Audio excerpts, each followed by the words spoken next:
It's Wednesday. It's hump day. It's the middle of the week.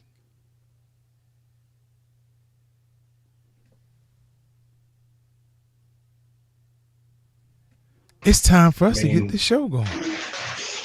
Yeah, I mean, we're people are expecting us, man. They waiting on us. So yeah, we should probably give them what they want, bro. And that's a good quality show, which is what we do all the time. So nothing new here. All right, then.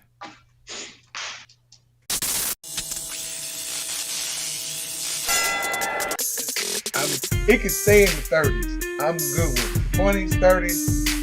I'm good with it. I mean, when you got that natural insulation, bro, it's cool. I get it.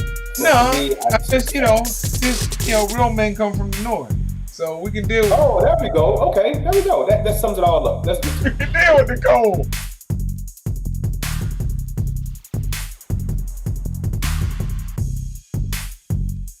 I'm saying these names not because they're essentially the best fighters out there, which we can make a case for Shakur Stevenson, definitely. They just look that much better than whoever they fight.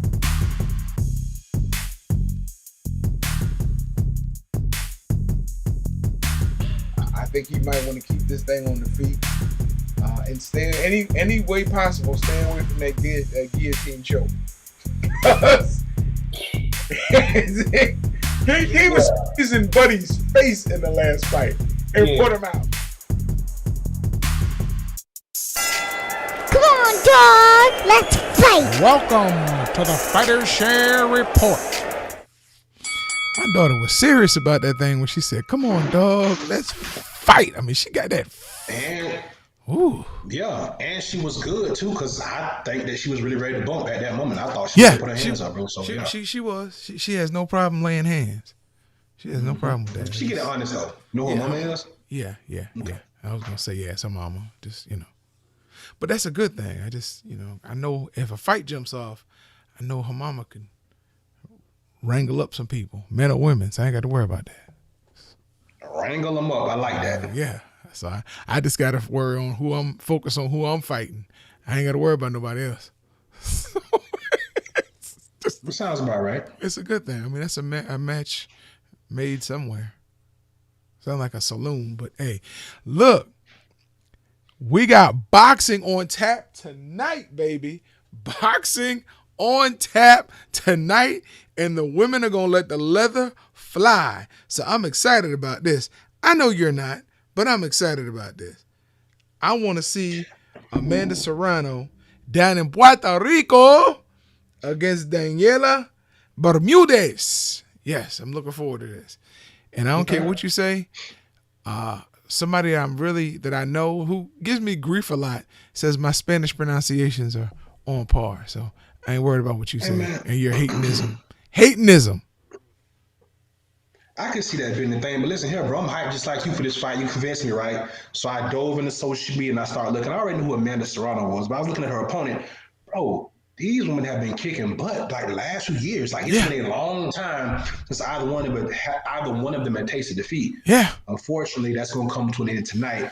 We don't pick winners and losers on this show, but bro, Amanda Serrano is the cream of the crop in all of combat sports. She went over to Bellator.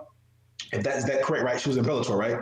If I'm not It was a one MMA league. Don't kill me if it wasn't Bellator, but she was in a recognizable and respected MMA league, bro.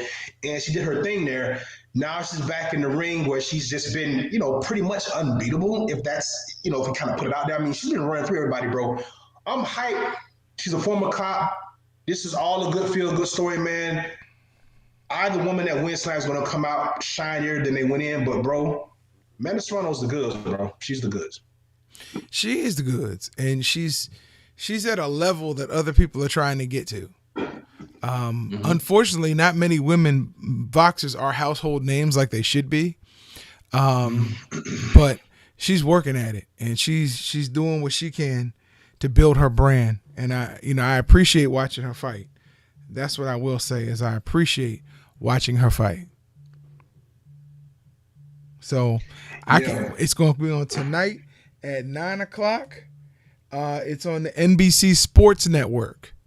CMI, you can watch this. You can get it. There we go. I'll I let know, you know. right? I'll let you know what channel it comes on our cable device. So, Yeah, I like the way you put that. but this is gonna be a good fight. This is one my daughter gonna be mad, but I'm gonna make sure she's in bed, because she watches women fighting and she picks up on all of it, bro. All of it. It's crazy. Like she picks up on why isn't she using her jab? Look like she showed her the body right there. I'm like, you're 5. What are you talking about? But she's right. She's right. So I'm wondering if my daughter's really 5 or if it's an illusion, if she's been here before. So Man, yeah, it's hard to tell, man. These kids are so brilliant, bro. So yeah, they come here already a couple of steps ahead. But more about this particular card, bro. We had a discussion briefly the other day about what NBC was trying to do, and I've been trying to, get into at least on the surface level what's going on. And it sounds like NBC is going to be doing this. This is not going to be their main space, but they're going to be doing this periodically. So it sounds like they're in Puerto Rico to stay. I just find it interesting, but apparently there's a big enough a crop of fighters there as well to where it makes sense. I don't know if we're going to see other programs or other platforms start doing this, but I mean, I guess NBC, with their foray into sports, they've kind of, I mean, I don't know, sports is so fragmented. I don't know how much NBC is doing anymore, but this is definitely probably a plus for them, though. NBC's doing a lot of sports. We just lose Yeah, track of it because we think of ESPN and the pay-per-views. We deal with combat sports, but ESPN, man, they've been doing a lot, especially over here. They've been dealing with the Premier Leagues and auto racing, Formula One. So yeah, they've been airing a lot of sports. Look, UFC 260. All right, we're not gonna beat a dead horse, but this is our formal show, and y'all know this is a big card coming up this weekend. Let's just run down from the bottom and bring our way up. If there are fights you want to highlight, we can. Wow, I didn't even realize that William Knight was fighting Alonzo Menefield. Mm-hmm. Well, you talked about it last week. Earlier in the show, you brought it up. But Yeah, that's on the that's gonna be on the undercard, the main event to the undercard. And then we get into the main card. You got Jamie Malarkey versus Kama Worthy. Ooh, listen. All right. So we all know the story about Kama Worthy, right? He was this highly rated, highly touted prospect coming out. Kama suffered that loss to his friend, who was also a highly regarded prospect. Both of these young men are back. I expect to see Kama Worthy regain his form and get back to the fight that they expect him to be. Don't know a whole lot about his opponent, but this is definitely a fight where Kama Worthy needs to come out and really do his thing. So I'm interested to see that, bro. I'm looking forward to that. Sean O'Malley versus Thomas Almeida.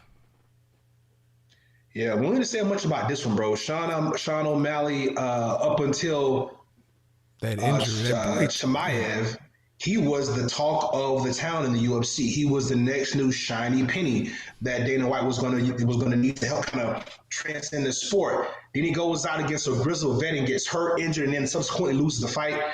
This is going to be an important fight for him. It's probably going to, and I'm going to like when I say this, but this is probably a soft touch fight. And what I mean by that is this is probably a fighter that they feel like they're better in every aspect.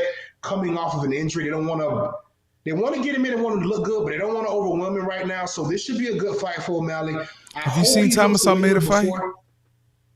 Yes, I have, but there's levels and there's a skill set. And on top of that, there's fight styles that matter too. And with O'Malley being a doggone near 6 foot 155 or 145, whatever he is, bro, hey, it's already kind of built in advantage for him. So we'll see. He needs to regain his old form, but he's another somebody that's not going to take him lightly. Somebody that's been around for a while. So we need to see it. We need to see if he's healed from that injury. That's going to be the right.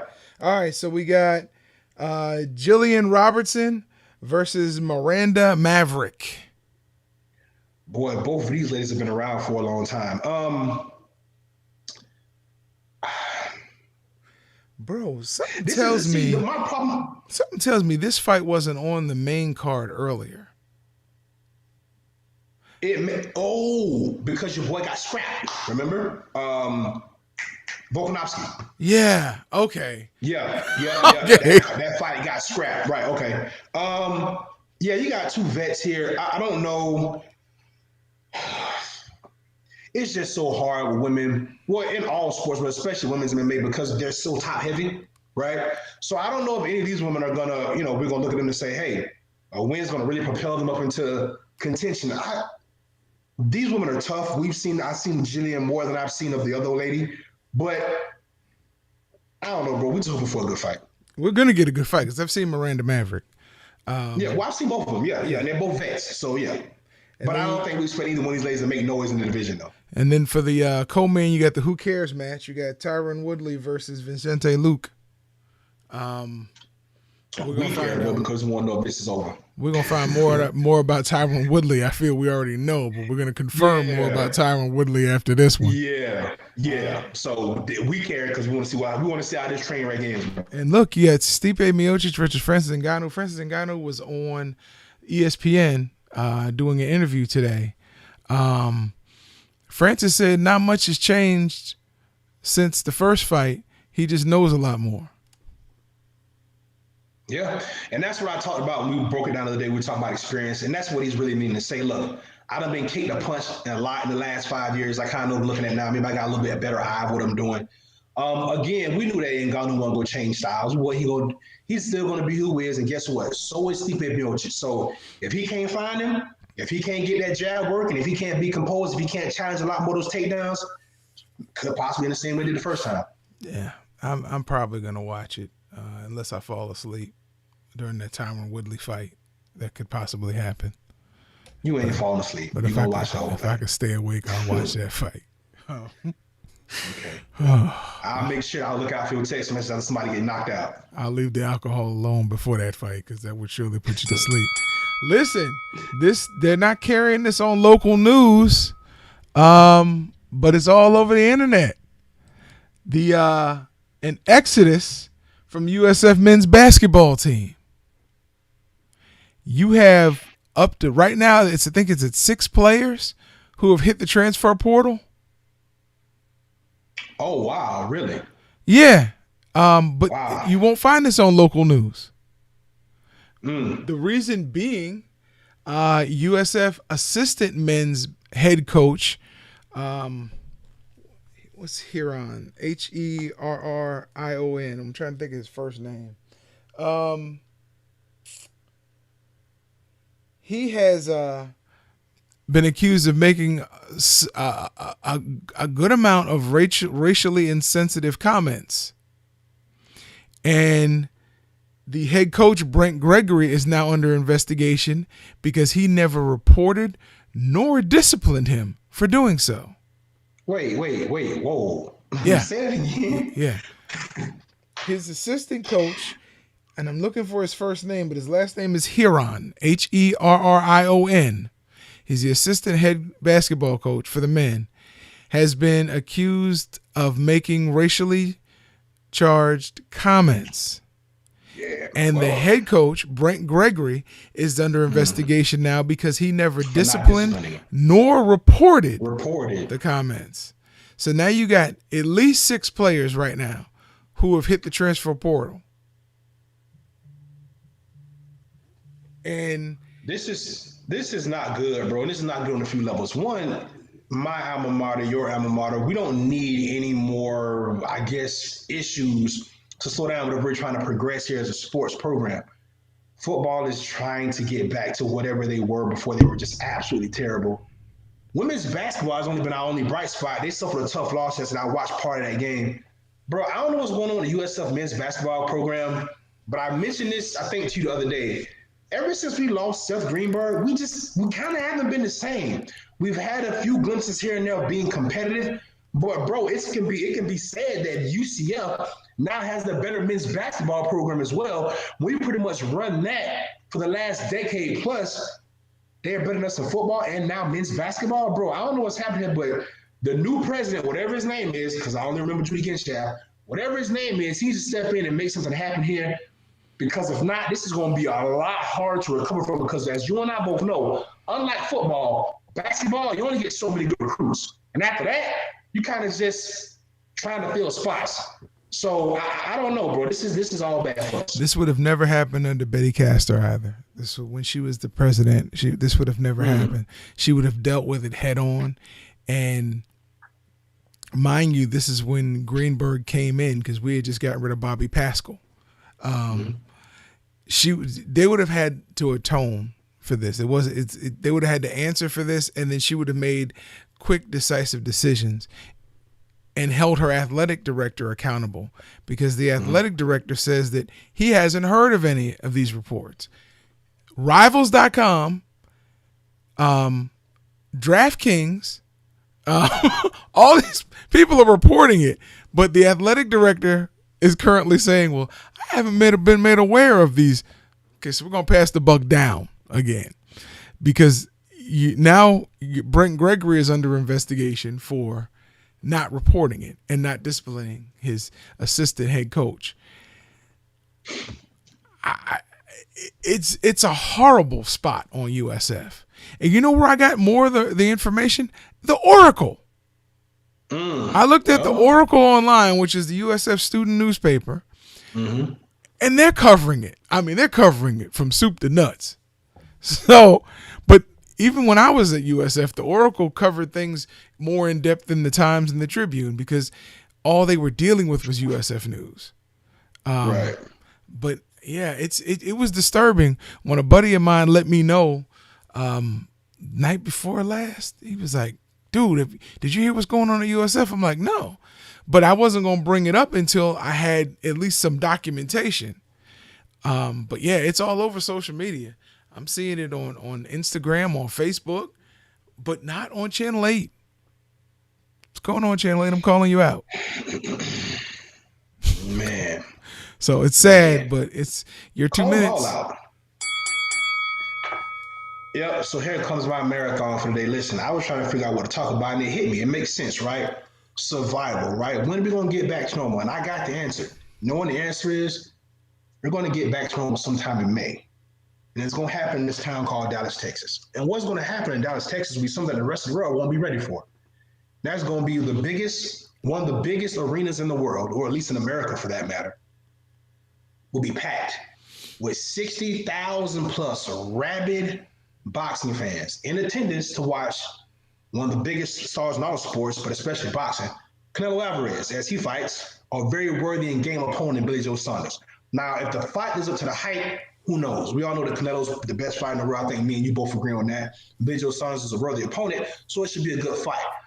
But one thing that we can predict on this show, at least that I can say confidently, is boxing going to save the world? Now, that might mean we may usher the world into hell in the handbasket, right? We might rush us into another stage of a pandemic. We may bring us out of it. It all depends on how all this breaks down in the great state of Texas. And I'm sure that if our governor here in Florida could have stuck his hat in the ring and got that fight, he would have made something happen as well. But is it too soon for 60,000 plus fans? We're going to find out in May, bro. And guess what? It's going to happen long before anybody else gets a jump on it. If they fill that stadium, expect Florida to allow NASCAR to pack Daytona this summer in July with 100,000 plus fans for the Pepsi 400. If this event goes down successfully, look for the NBA to open back up more arenas with more fans, because everybody's ready to get back to normal. And guess what, bro? Unfortunately, a lot of people out there, a whole lot of people, especially really, really poor people, you try to figure out a way to make some money. We ain't here to argue right or wrong, but boxing is going to put the world on notice, bro. Wow, that was good. Is it at Jerry's World, or is it going to be at Jerry's World? Well, Texas is going to be wide open by then, so they'll be able to have max capacity. So it'll be way more than 60. And you're right, it is one of the largest ones in the world. Wow. Listen,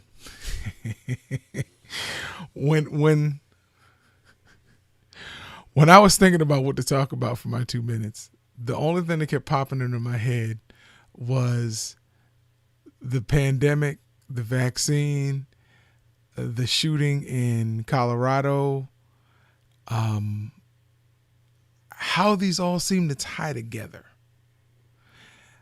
I won't really delve into that, but I do want to talk about the shooting in Colorado. I did a post a couple of years ago, and it was I had a teenager looking at rifles in a gun store, and I put a tag over it, how to make breaking news on CNN. and I was working for a worldwide company back then. Well, at least nationwide company, big company, and I was urged not to post that on my social media at that time because of the ramifications it could have if your employer finds out that you posted that and it goes viral. But I started thinking about it lately, and I'm like, that's something that should have been posted because it's the truth. We cover stories that we don't have to sensationalize, but they're easy to sensationalize.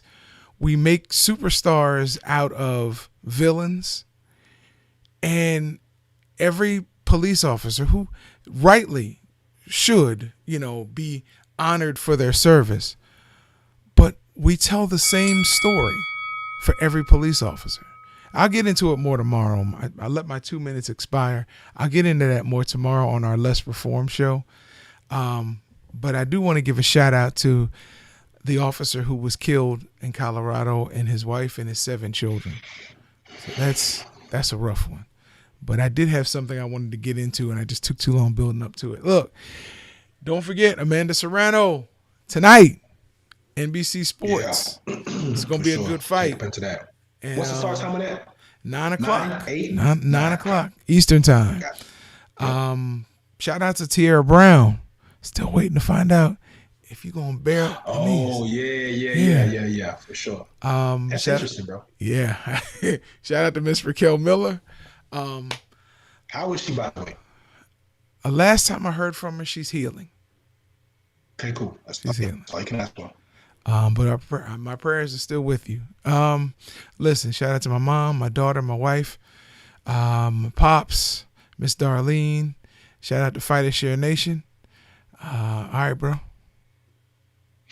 Yeah, like my partner said, man, we appreciate everybody for tapping in with us today on this fine program, on this fine, beautiful day. If you're in Florida, just what I'm talking about. We'll see y'all tomorrow on our Let's Refine show when my partner get to go and talk about a little bit more than what he want to discuss, and maybe he can bring us all on board with it. Shouts out to the good fella, Brian Perella. We got to get you on the show, bro. I know you saw it, Tony Harrison in April, bro. Let's get him on so we can talk about it. What else we got? Oh, also, Clarissa Shields. I see you in the Bay Area, man. Holler at us, man. I know you're trying to find some cool stuff to do. Tap in with us, man. Give us an interview while we here, man. We got some questions we want to ask you about some other people out here that's been calling your name, right? Because, you the GOAT. Other than that, we'll see y'all tomorrow. Same bat time, same bat place. Spread the love. It's crazy out there. Stay safe. Fighters Nation. We'll see y'all. Peace.